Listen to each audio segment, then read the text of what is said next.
Hey everyone, welcome to my very first YouTube video. I figured I would take the time today to kind of give you a walkthrough of my video game room. I've been watching a lot of other people's video game room walkthroughs on YouTube lately, and I don't know, I figured I'd just, show you guys what I've put together over the last couple of years. I'm going to apologize right off the start. I'm using a GoPro HD Hero 3 camera, which gets a really good picture. Unfortunately, it has no viewfinder or LCD screen on the back, so I'm not really 100% sure where I'm pointing this thing. Hopefully what I'm talking about is in the shot. If not, I apologize. So as you walk in, you can see my 3 cardboard displays. The Halo 2 one my uncle actually got for me from Future Shop, like back in 2004 when I was in like grade 8. He sweet talked the Future Shop guy into it, which was pretty awesome. He got one for me and for my cousin. Then I also have the Final Fantasy 13 and Halo 4 ones. These are both a little bit more recent. I got these both from Walmart. All you have to do is offer to donate to a charity and they'll send you home with one of these things, which works out really well for both parties because, the charity gets money and you get kind of a cool item for your wall that not a lot of people have. The other thing is I'm really into colored lights. I don't know, I just like to have colored lights. So I've got this old CN rail one that has, a different color lens on each side that my grandpa rewired that actually at one point was, it had a candle in the middle of it. This one over here is just kind of a blue color, and then I've got my ceiling fan with a whole bunch of different colors in it. The ceiling fan is actually necessary because in the summer, with all the equipment on, this room does get extremely hot. Down here, I've got my Alienware M14XR2. I just bought this laptop. It's amazing. It's probably just as good, if not better, than the PC that I have that I built about a year ago. It's really fast. It can play just about anything that I've put on it. It'll even play Battlefield 3 on fairly high settings. So, had quite a bit of fun with that. Lately I've just been using it for schoolwork, but it's good if you take it on the road. Yeah, sitting down, we can take a look at my consoles. I've got a PlayStation 1, PlayStation 2, Super Nintendo, N64, GameCube with the Game Boy Advance adapter, Sega Dreamcast, a Nintendo Wii, an NES, a Sega Saturn, and a first generation Sega Genesis with the 32X and Sega CD. All of it does work surprisingly, which is cool because I bought it, used locally, but everything works, which is awesome. I also have a Halo Reach Xbox 360. I don't know, I got the Halo Reach one because it makes cool noises when you turn it on and off, and I needed a new one anyway. My other one wasn't working that well. I also have the original PlayStation 3.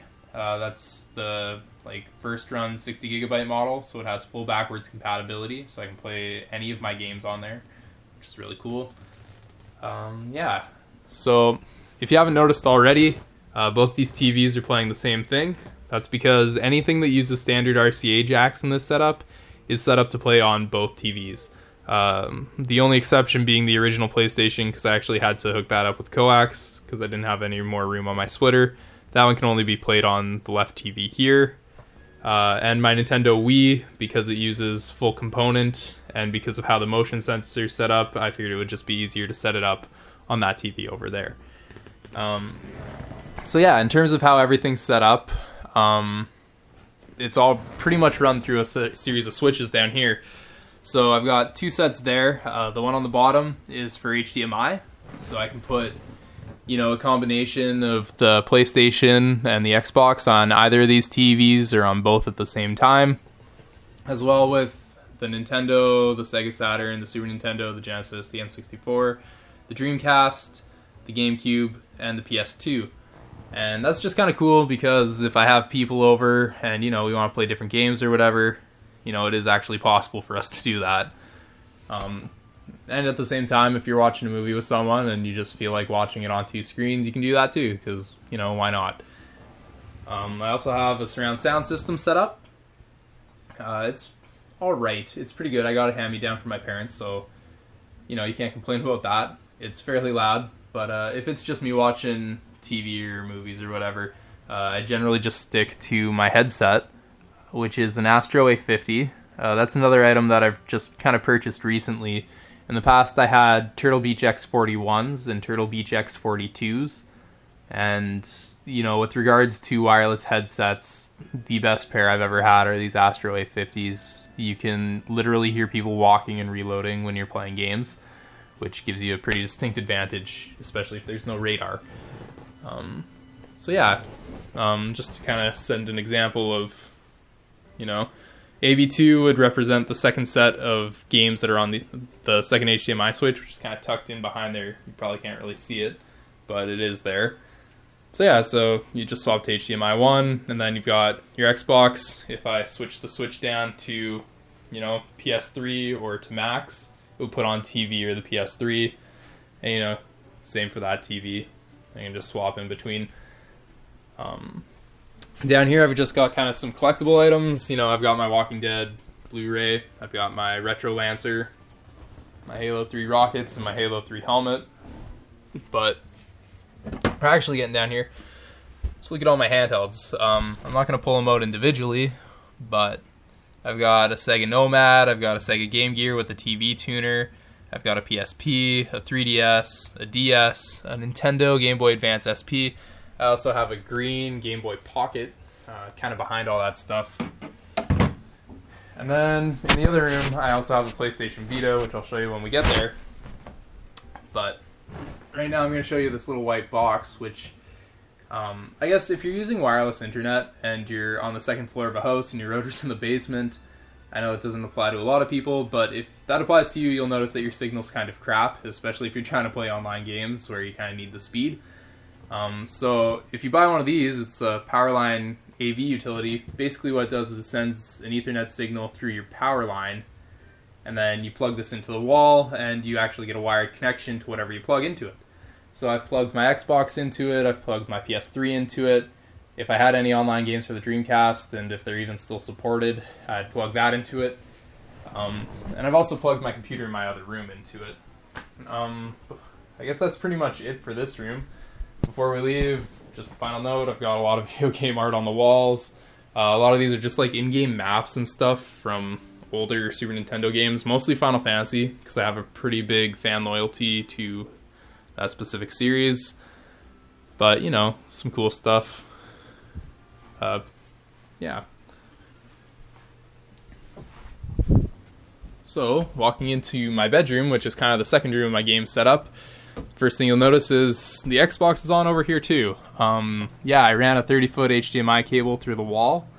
So anything that's on HDMI on the TV on the left-hand side will be output to, you know, to this monitor here, and also to my 52-inch LG up there. I don't really use it that often for games, but for movies it's great. I just don't like to game, you know, while I'm lying down. It feels weird. But, you know, whatever. There's the PS Vita that I told you about. And I guess to finish off the handhelds, that up there is my original Game Boy in box with a couple of my favorite Game Boy games. You know, Pokemon. I've also got my massive shelf of Final Fantasy games because, as I stated before, a bit of a fanboy. So I've got, you know, pretty much every English version of every game that's come out, with very rare exceptions like Chocobo's Dungeon 2 and Warriors of Light for the DS. And then I've also got Japanese versions, you know, anything in a white box, Japanese version. I even have one with Chrono Trigger up there because I've kind of expanded after I kind of got all the Final Fantasies to now starting to just collect Square and Enix and Square-enix games. You know, why not? So over here is my computer.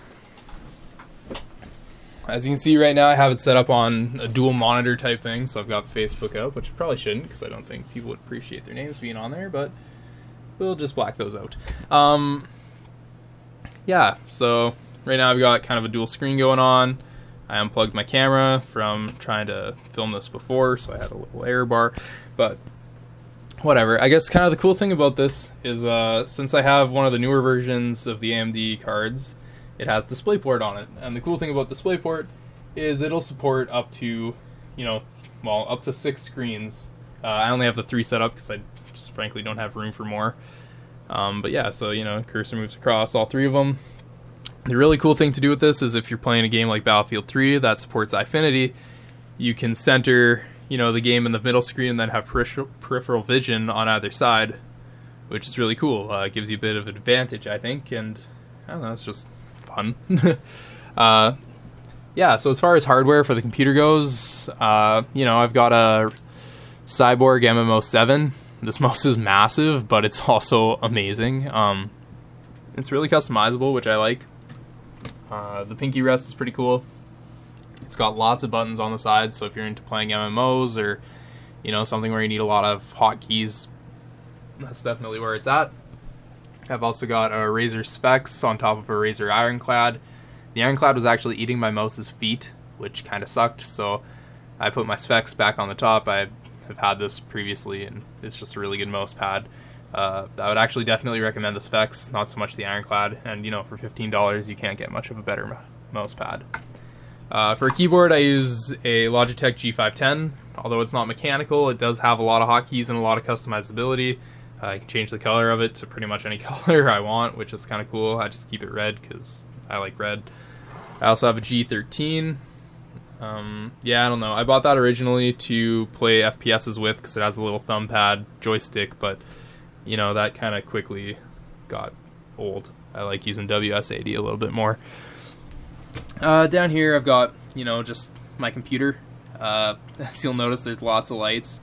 I went through a phase last semester where if I was kind of having a bad day, I'd just go buy a fan for $5 and stick it in there. So there is a lot of air movement in there, which is fine, I guess. I don't know, it's a little bit loud, but it does keep the temperature in there is really low and actually pushes all that heat outside. And even though it's like minus 30 degrees Celsius outside, it is, I'm right over top of the garage. My room is still fairly comfortable just from the heat of my computer alone. Yeah, I've also got a whole bunch of records. I just recently bought this really kind of crappy record player, but I don't know, it's cool. You get to play old music on it, I guess. It can also rip them to MP3s, but I'm not really into that. Up here I've just got some computer games I play, mostly Blizzard. Guild Wars 2. I was playing Final Fantasy 14 for a while, but then they pulled it down to kind of fix it, which was needed, but, whatever. I also played Final Fantasy 11 for a really long time. Yeah, I guess the last kind of video game related items I have are, I've got my Final Fantasy 12 12 display, and I've got my Halo Wars display.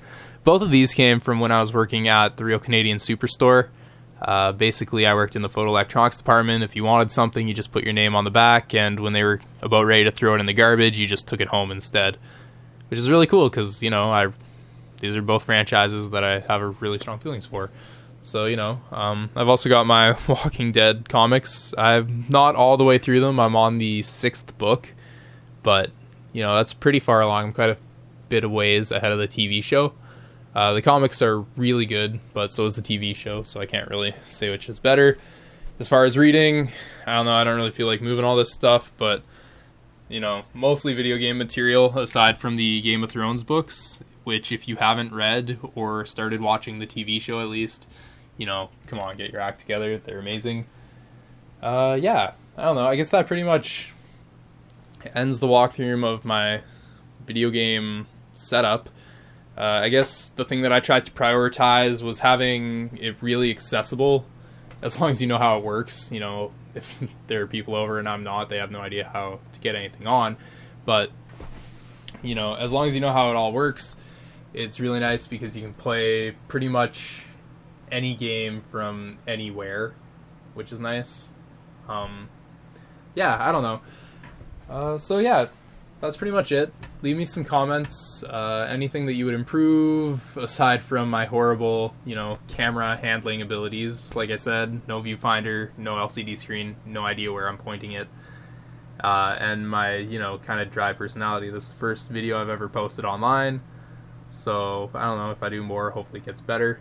I also have a whole bunch of PS2 and PS1 games up in the closet there, but I don't know, that might be a topic for another day. Yeah. Thanks a lot, and thanks for your time. Leave some comments below, and I don't know, enjoy your YouTubing.